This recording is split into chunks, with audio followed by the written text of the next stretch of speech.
Sejam bem-vindos a mais um episódio Vozes da Inovação.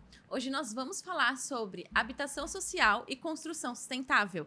E eu estou aqui com os meus colegas da Pars, Paulo Santos, nosso coordenador técnico. Seja bem-vindo, Paulo. Obrigado, Amanda. É super legal falar sobre ESG e toda essa tecnologia nova que a gente está implementando, né? Muito bom. E com Bruna Vieira, nossa executiva de negócios, responsável por edificações. Obrigada, Amanda. É um prazer estar aqui com vocês novamente. E Eric Amadio, que é o nosso executivo de desenvolvimento de negócios do setor público. Amanda, muito obrigado pelo convite. É muito bom estar aqui com vocês hoje. Muito bom, gente. Olha só que interessante esse tema, né? A gente falar sobre habitação social e construção sustentável. O quão rico ele é e quão impactante ele é olhando para um cenário, né, ali geral e macro do Brasil, né? A gente vê tantas mudanças, tantas iniciativas, tanto pública quanto do setor privado, para trazer as práticas ESG, né, e incorporarem essas práticas dentro do modelo de construção hoje existente no mercado brasileiro. E para começar, eu gostaria que, Eric, você compartilhasse um pouco conosco a respeito das iniciativas do setor público, olhando para esse tema de ESG, olhando para esse tema de sustentabilidade. Amanda, obrigado. Esse é um assunto muito importante. A gente sabe que hoje, no Brasil como um todo, né, eu sou executivo responsável pelo atendimento à realidade do estado de São Paulo, mas a gente sabe que existe um déficit habitacional enorme, né? E uma das preocupações e iniciativas, falando do próprio governo do estado de São Paulo, a Secretaria de Habitação e tudo mais, é como suprir essa demanda dessa necessidade de novas habitações, de novas construções e novos projetos dentro do estado. A CDHU, a SEAB, a Secretaria Municipal de Habitação, já tem alguns projetos que já estão sendo desenvolvidos, como Casa Paulista, até Minha Casa Minha Vida, né, para suprir essa necessidade, falando do tema de habitação social, né? Que habitação eu acho que é um direito básico, né, de cada pessoa, de cada cidadão, né? E não só uma habitação, mas sim uma habitação com dignidade, né? Onde ele possa ter toda a sua necessidade de infraestrutura, tanto de médico, de educação, a parte de lazer centralizada próximo a ele, né? Conectando esse cidadão que não tem uma grande possibilidade de desfrutar esses tipos de benefícios. Já existem alguns projetos que o próprio governo do estado de São Paulo está proporcionando para esse cidadão. Muito bom. E, Paulo, se eu não me engano, saiu numa reportagem falando a respeito de um projeto onde as casas elas eram construídas com material reciclável de lixo. Eu não sei se você ouviu falar desse projeto, mas eu acho que é bem interessante a gente contextualizar e trazer um pouco dessa visão. Caixa de leite. Caixa de leite, eu já vi que são alguns materiais que eles estão reutilizando para construção. Caixa de leite, casca de banana também já vi. Pasta de dente, embalagem de pasta de dente, eu já vi alguns projetos assim. Se você puder explorar um pouco para a gente sobre esse tema, porque eu acho que é muito válido, né? Sim. Hoje, no âmbito da pesquisa acadêmica e inovação científica, o Brasil ele vem com muito enfoque nisso, né? Hoje a gente tem, por exemplo, iniciativa da Universidade de Brasília, né, que está estudando essa parte de reciclagem de materiais e já pensando no ciclo de vida útil, né, desse material, no sentido de que tudo bem, ele pode ser sustentável, ele pode valer a pena e ser um material mais barato para a gente construir, mas qual é todo o esforço e como a gente impacta o ambiente com todo esse esforço que a gente faz de trazer um reuso, uma utilização ali de uma coisa que ia vir a ser um lixo, né, e transformar isso num novo material, né? E aí sim a gente está falando da reciclagem, né? A gente está trazendo uma nova utilização para essa reciclagem. A gente está vendo esses pontos não só na parte de habitação, mas como o Eric falou, a parte da infraestrutura básica. Então ele não está só na construção de casas, né? A gente construir paredes, né?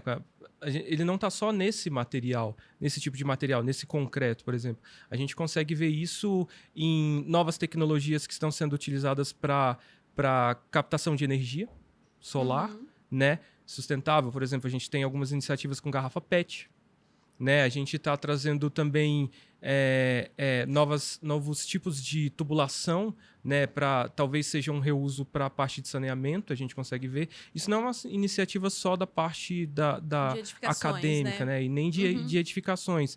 É um Brasil como um todo se movimentando para essa parte da habitação social, né? E mais uma vez, tentando trazer ali uma condição mínima e básica e confortável para a população. Muito bom. E, Bruna, a respeito do setor privado, a gente consegue identificar algumas boas iniciativas olhando para a construção sustentável. Você poderia compartilhar um pouco com a gente o que o setor privado tem feito e tem trazido aí como destaque nessa área? Sim, sem dúvidas. Inclusive, enquanto vocês falavam, me lembrou muito uma palestra que eu assisti no último Women in BIM. E lá eu participei dessa palestra e havia uma empresa falando sobre a madeira engenheirada. Isso é uma tendência que já vem muito forte de fora, né? E que no Brasil, felizmente, está sendo muito bem propagada. A madeira engenheirada, ela é um tipo de madeira que é 100% utilizada, né? Diferente ali de outros componentes na construção, onde eles são... ainda sobra algum tipo de resíduo, né? E aí a gente fala de resíduos que, infelizmente, não são utilizados. A madeira engenheirada ela é totalmente utilizada, dessas madeiras que já estão ali na floresta, né? Que já estão sendo... que em algum momento elas virariam um resíduo. E ela hoje, ao invés de emitir CO2, né, diferente de aço e outro tipo de concreto, ela absorve o CO2. Então, a gente tem visto hoje no setor de edificações um movimento muito interessante voltado para a madeira engenheirada. Acredito que ainda leve um tempo para que a gente consiga propagar e tropicalizar isso no Brasil, mas é uma iniciativa muito bacana que tem sido muito bem utilizada. E também, claro, o uso de painéis solares, como o Paulo comentou, né, que hoje o próprio ROI dele já se justifica, né? Então, dentro de edificações, a gente vem olhando muito para isso, né? Vem entendendo que faz sentido, que é um investimento sustentável e que ainda assim a gente consegue utilizar muito menos recurso, tanto financeiro quanto utilização dos recursos naturais para fazer esse processo. O interessante dessa iniciativa da madeira engenheirada é que antigamente a gente via muitas iniciativas e muitos, inclusive, tecnologia voltada para o concreto. Sim. Né? E aí a gente tinha grandes concreteiras, e aí vamos entrar na parte de exploração mineral, né? E todo esse sistema que não era muito pensado ali em torno da sustentabilidade, em torno do desenvolvimento do ambiente como um todo, né? E sem falar do tanto de CO2 que é emitido quando você transforma o concreto, né? Quando toda essa parte da indústria em volta. Então, a gente começou a medir a parte da construção, de quanto que o CO2 ele emite ali depois que a habitação é construída, mas agora a gente está pensando também na indústria. E aí, quando você coloca isso na balança e você coloca do outro lado a madeira engenheirada, por exemplo, não bate, né? A madeira engenheirada, ela foi tudo que a Bruna falou, ela tem muito menos emissão de CO2, e aí você ainda compartilha que a madeira ela tem uma propriedade muito boa, que ela mantém a temperatura do ambiente. Exatamente. Então você Ela gasta acaba menos fazendo com um isolamento térmico natural isolamento no térmico. seu empreendimento. E aí você acaba diminuindo o uso de energia, né? O uso de outras, por exemplo, do ar-condicionado. Sim. E sabe o que é mais interessante?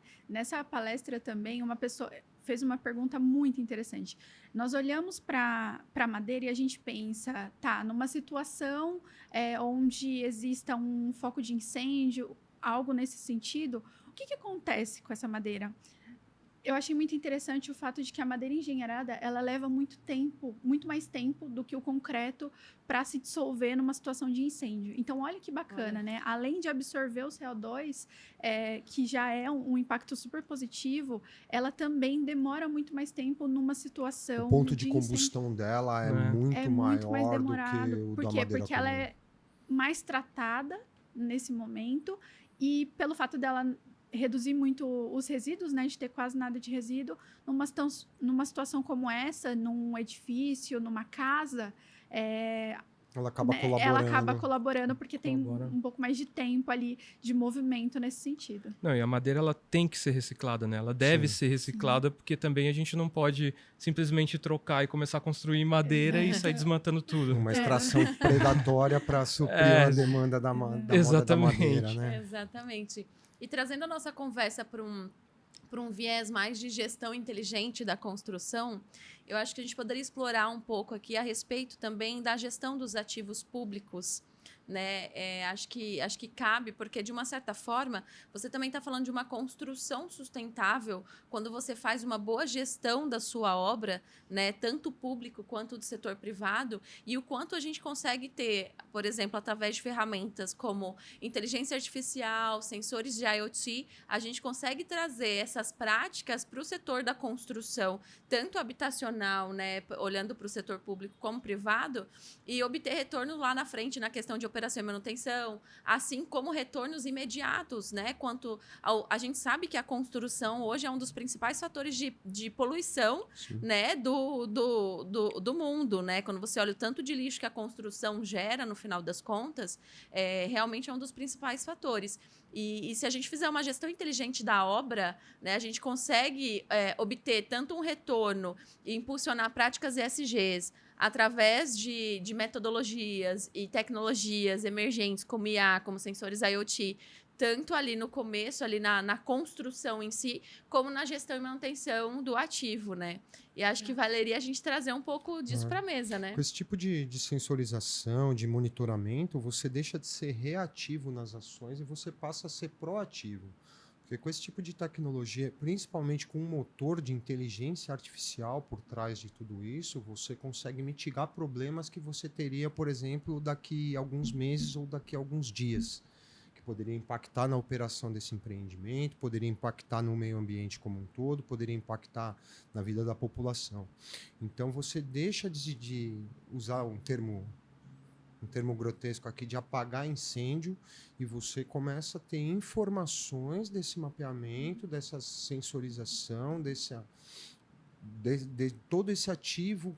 Todos esses dados, né? Você consegue fazer uma consegue gestão. captar todos esses dados e ter uma gestão mais eficiente e eficaz em cima daquele cenário proposto. Perfeito. E no final disso tudo, o que a gente tem é dado, né? Eu acho que o BIM, ele é aqui o norte principal, porque ele consegue prever, né, essas informações, prever esses movimentos, prever essas mudanças. E aqui a gente fala de redução de resíduo, melhor utilização dos recursos que a gente tem numa edificação. E aí, claro, o BIM ele vai nortear, mas a gente tem outras soluções que podem abarcar e podem ajudar nesse sentido, né? O que vocês comentaram sobre a utilização da IA, eu acho que a digitalização desse ativo é muito importante, porque a gente consegue prever tanto ali o ciclo de vida desse empreendimento, quanto até mesmo a operação e manutenção a longo prazo. Quando a gente tem esse ativo digitalizado, a visualização do que vai acontecer lá na frente, é o que você falou, Eric, ela vai ser muito mais proativa. A gente vai conseguir entender exatamente em qual momento eu devo agir naquela situação e quando esse empreendimento ele vai precisar ali de uma atenção e de um cuidado. Hoje o ESG, qual que é o estado da arte do ESG? O estado da arte do ESG está baseado em 2 tipos de economia. Uma economia sustentável e uma economia circular. Né? A economia sustentável é onde alguns países desenvolvidos já estão nessa economia, que é simplesmente a gente, de uma forma mais resumida, né, a gente pensar em torno do ambiente e de todo o desenvolvimento desse ambiente, né? Então, todos os gastos, todos os novos investimentos, construção, a gente pensar em torno desse ambiente. A economia circular, ela vai gerar em torno do que aonde quer chegar e na gestão desses ativos. A gente vai pegar toda a parte desse desenvolvimento sustentável que a gente já tem, a gente vai começar a monitorar esses dados e cada material desse, cada ativo que a gente tem dentro dessa construção, a gente vai usar a nosso favor. Exatamente. E aí, por isso o nome circular.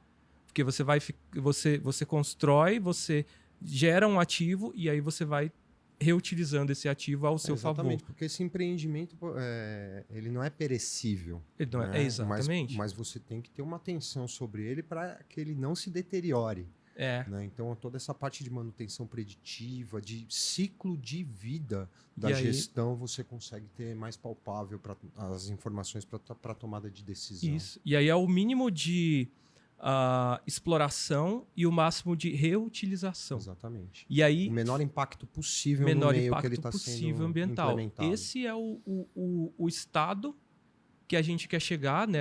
Seria o estado da arte do ESG. E aí, como que isso entra no BIM? Bom, a gente precisa de um banco de dados que você vá colocar todos os seus ativos e todas as suas informações. Poxa, a gente já tem o BIM. O BIM, ele é isso, né? Ele é esse container de informação. Ele é um projeto que vai integrando ali o 4D, 5D, 6D, É a base 10D. dele, né? O core dele é Exatamente. esse, é a informação. Então, faz todo sentido, quando você fala em ESG e novas tecnologias, você usar o BIM como o seu servidor ali, o seu banco de dados, sabe? Porque você tem o projeto construído e aí agora você vai implementando ali com o histórico desses dados em cima do BIM. Né? E aí é onde a gente quer chegar com a parte da economia circular. Muito bom. E eu acho que dá para a gente trazer um pouquinho, falar um pouquinho aqui de solução, olhando um pouco para inteligência artificial e sensores IoT. Eu acho que vale a pena a gente explorar alguns temas, né? Por exemplo, como você fazer na questão da gestão inteligente, né? A gente comentou em um dos nossos episódios anteriores sobre a questão do deslocamento de pessoas, né? A gente estava falando sobre obras de mineração e você tem um risco, né, de você dispor de um colaborador, de ir até a obra, risco de vida, porque você expõe ali a sério... um ambiente hostil, né? Exatamente. Então, você já acaba tendo uma economia ali não só de tempo, de dinheiro, mas também de recursos, de exposição a riscos e tudo mais. E quando a gente olha para uma gestão inteligente de obra, por exemplo, né, a gente começa a trazer tecnologias como Open Space, onde você tem um acompanhamento ali da obra, olhando o modelo 3D em tempo real com o que você projetou para ver se está alinhado. Quando você tem ali a Matterport fazendo a captura de realidade para você conseguir fazer ali um estudo de viabilidade para uma reforma, por exemplo. Quando você começa a olhar todas essas ferramentas hoje, soluções que estão sendo, né, estão sendo disseminadas no mercado e a inteligência artificial por trás dela, acho que é muito enriquecedor e também impulsiona muito as práticas ESG, né? Hoje você tem 3 pilares da ESG, né? O social, o ambiental e o que a gente fala muito, na verdade o que a gente esquece muito é a da governança. Exatamente. E é onde entra a parte dos processos e as novas tecnologias. É o core né? da... Sim. O core. É o core da ali que coisa. vai fazer funcionar todos esse produto que você quer, né? Então, a parte da Matterport, por exemplo, da Open Space, você conseguir tanto trazer a parte da gestão do ativo, né? Digitalização do ativo, é uma forma de você facilitar o que antes era uma barreira, né? Um grande desafio. Porque ali você tinha antes, eu preciso capacitar o meu pessoal, eu preciso fazer todo um processo de implementação de, sei lá, que às vezes vai durar 6 meses, 1 ano, o que eu posso agora fazer uma transição só da digitalização direto para o meu 3D, Exatamente. né? Sim. E aí eu já tenho o meu ativo e o que eu preciso fazer com o meu ativo, ali eu já consigo trabalhar. E outra coisa muito importante, vamos supor que daqui 10 anos eu precise mexer nesse ativo. Onde vai estar minhas informações? Com esse processo, todo esse processo tecnológico envolvido, você vai ter no seu repositório essa informação Todo o com histórico, acuracidade, né? todo histórico. É E isso aí que vem a importância do ambiente comum de dados, né? Total, Nós total. temos a informação, nós temos o dado, nós temos o BIM, e o que a gente vai fazer com tudo isso? Onde vão estar? E se daqui 10 anos, Eric, a gente precisar dessas informações, que tenhamos, né, esse ambiente comum de dados para nos ajudar e para ser uma fonte única de transparência e de dado real de tudo que aconteceu. E é importante, né? Porque quando a gente fala de informação de projeto, né, ela não é uma informação estática. Ela é uma informação dinâmica. Ela está sempre mudando, ela está sempre se atualizando.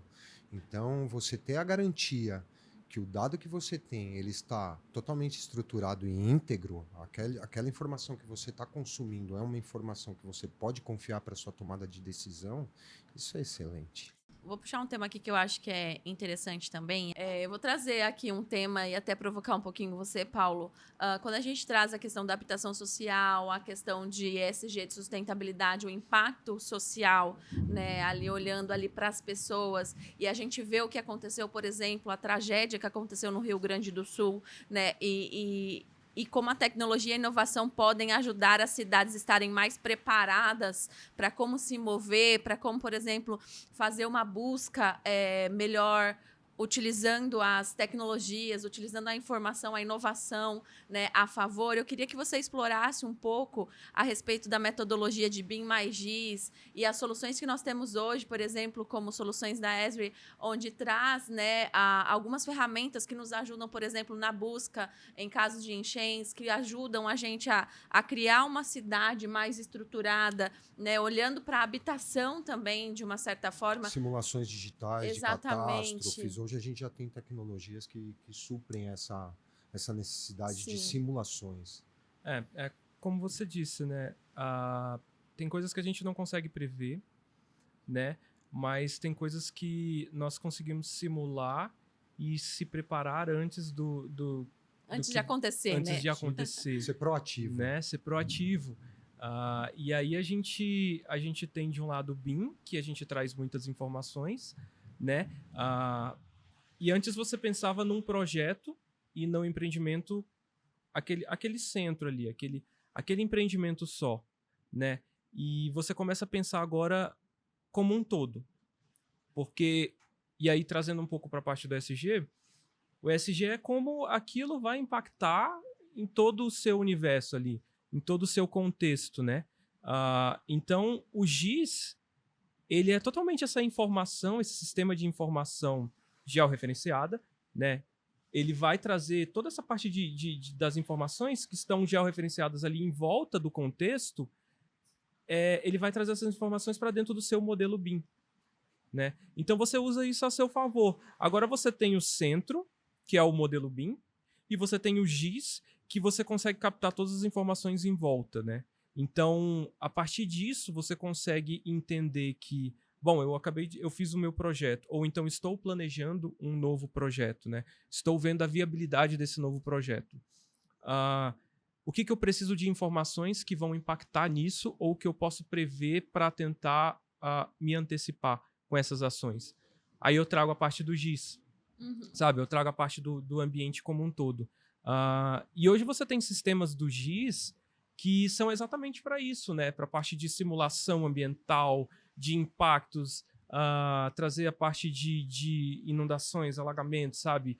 De estudo de barragem. Você tem movimentação de terra, você tem uma série de ferramentas já nesses softwares do GIS, hoje do mercado, que você entregando o BIM ali, você conectando o seu modelo BIM, você consegue ver o que vai impactar diretamente no seu projeto e que está vindo de fora, né? Estudo de viabilidade. Seu estudo de viabilidade, isso.